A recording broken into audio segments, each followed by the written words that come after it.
పాక్ సరిహద్దులో ఉన్న పంజాబ్లోని డోకి గ్రామస్తులు ఆందోళన నెలకొంది. పాకిస్తాన్ భారత్ మధ్య ఉద్రిక్తతలతో గ్రామస్తులకు కంటి మీద కునికే లేకుండా పోయింది. పంజాబ్లోని అమృత్సర్ జిల్లాలో ఉన్న ఈ డోకి గ్రామానికి 3 వైపులా సరిహద్దు ఉంది. గ్రామానికి 3 వైపులా సరిహద్దుల్లో కంచె ఉంది. వరుస డ్రోన్ల మోతతో డోకి గ్రామస్తులు భయంగా గడుపుతున్నారు. పంజాబ్లోని డోకి గ్రామం నుంచి మా ప్రతినిధి అరవింద్ శర్మ ఎక్స్క్లూజివ్ రిపోర్ట్. భారత్ పాకిస్తాన్ యుద్ధ ప్రకంపనల నేపథ్యంలో ఒక గ్రామం గురించి మనం మాట్లాడుకోవాలి. ఇది అమృత్సర్ జిల్లాలోని డోకి గ్రామం. ఈ డోకి గ్రామం సుమారు 3000 జనాభా కలిగి ఉన్నటువంటి ఈ గ్రామంలో సుమారు 250-300 ఇళ్ల వరకు ఉన్నాయి. ఈ గ్రామం గురించి ఎందుకు చెప్తున్నానంటే, ఈ గ్రామం పాకిస్తాన్ భారత్ సరిహద్దులో ఉన్నటువంటి గ్రామం. అమృత్సర్ జిల్లాలో చివరి గ్రామం. దీని తర్వాత అటారీ వస్తుంది. అటారీకి ముందు ఈ డోకి గ్రామం.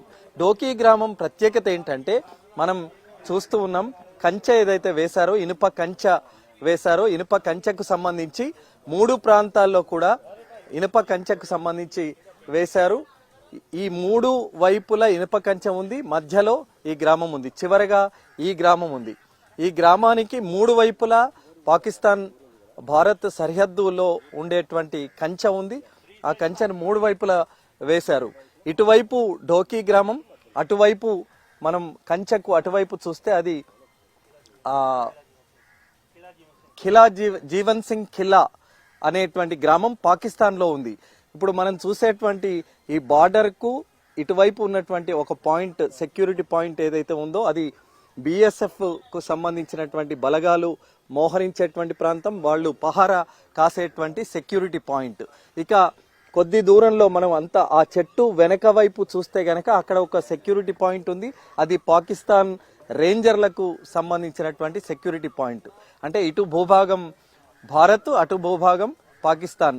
ఈ ప్రస్తుత పరిస్థితుల నేపథ్యంలో కొంత ఉద్రిక్త వాతావరణం అన్నది ఈ గ్రామంలో కనిపిస్తుంది. ఎందుకంటే చిట్ట చివరిగా ఉన్నటువంటి గ్రామం, మరీ ఆనుకొని బార్డర్కి ఆనుకొని ఉన్నటువంటి గ్రామం.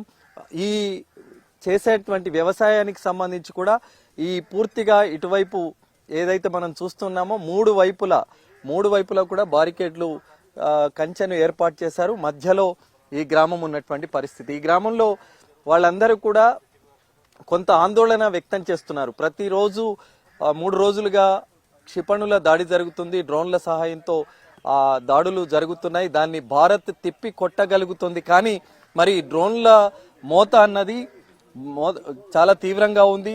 ఎక్కడికక్కడ మోత, ఈ డ్రోన్ల మోత అన్నది వినపడుతోంది. వాళ్ళు ఆందోళన వ్యక్తం చేస్తున్నటువంటి పరిస్థితి కనిపిస్తుంది. ఇక్కడ ఈ డోకి గ్రామానికి చెందినటువంటి వాళ్ళు ఉన్నారు, వాళ్ళతో మాట్లాడేటువంటి ప్రయత్నం చేద్దాం. ఏ बहुत नजदीक गांव है। ये आप कैसे? ठीक है, गांव नजदीक है, बार्डर ਤੇ ਤੁਹਾਨੂੰ ਪਤਾ। ਤੇ ਜਦੋਂ ਕੋਈ ਦੋਵਾਂ ਦੇਸ਼ਾਂ ਦਾ ਕੋਈ ਮਸਲਾ ਹੁੰਦਾ ਆ ਤੇ ਫਿਰ ਥੋੜਾ ਜਿਹਾ ਨਾ ਡਰ ਦਾ ਮਾਹੌਲ ਹੁੰਦਾ ਆ। ਜੋ ਵੀ ਜਿੰਨੇ ਵੀ ਆ ਲੱਗ ਪਿੰਡ ਆ ਤੇ ਬਾਕੀ ਖਤਰਾ ਤੇ ਹੁੰਦਾ ਆ, ਤੁਹਾਨੂੰ ਪਤਾ। ਜੋ ਵੀ ਲਾਗੇ ਨਜ਼ਦੀਕ ਜ਼ਿਆਦਾ ਆ, ਕਿਉਂਕਿ ਖਤਰਾ ਜ਼ਿਆਦਾ ਦੋਵਾਂ ਦੇ, ਇੱਧਰ ਵੀ ਫੌਜਾਂ ਚੜ੍ਹਨੀਆਂ, ਉੱਧਰ ਵੀ ਚੜ੍ਹਨੀਆਂ। ਤੇ ਥੋੜਾ ਜਿਹਾ ਜਦੋਂ ਇਹੋ ਜਿਹਾ ਮਾਹੌਲ ਬਣਦਾ, ਥੋੜਾ ਜਿਹਾ ਪਿੰਡ ਵਾਲਿਆਂ ਨੂੰ ਮਤਲਬ ਅਲਰਟ ਕਰ ਦਿੰਦੀ ਆ ਆਰਮੀ। ਇੰਡੀਅਨ ਆਰਮੀ ਅਲਰਟ ਕਰਦੀ ਆ ਕਿ ਤੁਸੀਂ ਇਹ ਪਿੰਡ ਚੋਂ ਮਤਲਬ ਪਾਸੇ ਹੋ ਜਾਓ, ਪਿਛਾਂ ਹੋ ਜਾਓ, कोई सेफ जगह पे चल जाओ पिछां। वो ड्रोन से लड़ रहा है, वो साउंड आ रहा है आपको? नहीं, ऐसे कोई, जहाँ हमने तो कोई मूवमेंट नहीं देखी जहाँ पर कोई ऐसे ड्रोन वाली मूवमेंट नहीं है। वो पीछे ही है जो चल रही है, बॉर्डर पे नहीं है ऐसी कोई। भारत सरकार आप गाँव लोगों को यहाँ से खाली करने के लिए कुछ नहीं, फिलहाल तो अभी तो नहीं बोला, अभी नहीं किसी ने बोला कि जहाँ विल्स गाँव खाली कर दो। खाली करने किसी ने नहीं बोला, सिर्फ हाँ अपनी मन का वहम है सबका कि पहले जंग ना शुरू हो जाए, इससे पहले हम जहाँ से निकल लें। रोज ब्लैकआउट चल रहा है ये गांव में? हाँ, वो चल रहा है। लाइट बंद हो जाती है, ब्लैक वो शाम को 8 बजे हो जाती है। हाँ, सुबह आती है। रात को लाइट ऑफ हो जाती है। सभी जो जितने भी घर की है लाइट है सब ऑफ रहती है। इस सिचुएशन में क्या लग रहा है आपको? ऐसा सिचुएशन है जी, पॉलिटिक्स चल रही है दोनों देशों की। आम पब्लिक जो इसमें पीस रही है और कुछ नहीं है, कोई जंग का माहौल नहीं है। तो ये बड़े लोगों की पॉलिटिक्स चल रही है, जो आम नागरिक के बस में नहीं है ये चीज। ओके, आप क्या बोल सकते हैं? हाँ जी सर। ये इसके बारे में अभी युद्ध चल रहा है ना, इसके बारे में क्या बोल सकते हैं आप? युद्ध के बारे में बोलते हैं कि जब जो भी डिफेंस एरिया के आगे बैठे हैं उनका खास करके सरकार को ध्यान देना चाहिए। जो भी फैसिलिटी बनती है इनको देनी चाहिए, जहाँ पे आके इनका जो दुख सुख है सभी सुनना चाहिए। ठीक है, बाकी जो माहौल बना है अभी जंग का, सभी लोग जहाँ से अब घर में आदमी हैं, बाकी जो छोटे बच्चे या औरतें हैं सभी डिफेंस के पार कर दिए हैं।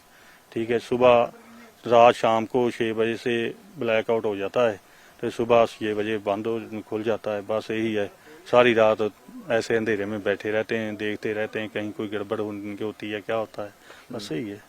ये युद्ध चल रहा है ना अभी, कैसे लग रहा है आपको?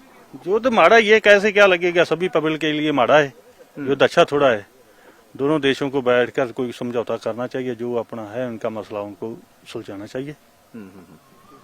యుద్ధం అనివార్యమైనప్పటికీ కూడా వీళ్ళు చెప్తున్న దాని ప్రకారం అసలు రెండు దేశాలు కూర్చొని మాట్లాడుకోవాలి, యుద్ధాన్ని ఆపాలి అనేటువంటి విషయాన్ని వీళ్ళు చెప్తున్నారు. ఎందుకంటే చాలా దగ్గరగా బార్డర్ కి చాలా దగ్గరగా ఉండేటువంటి గ్రామం ఇది, డోకే గ్రామం కాబట్టి మూడు వైపులా కూడా బార్డర్ లో ఉండేటువంటి కంచెను మనం చూస్తూ ఉన్నాం.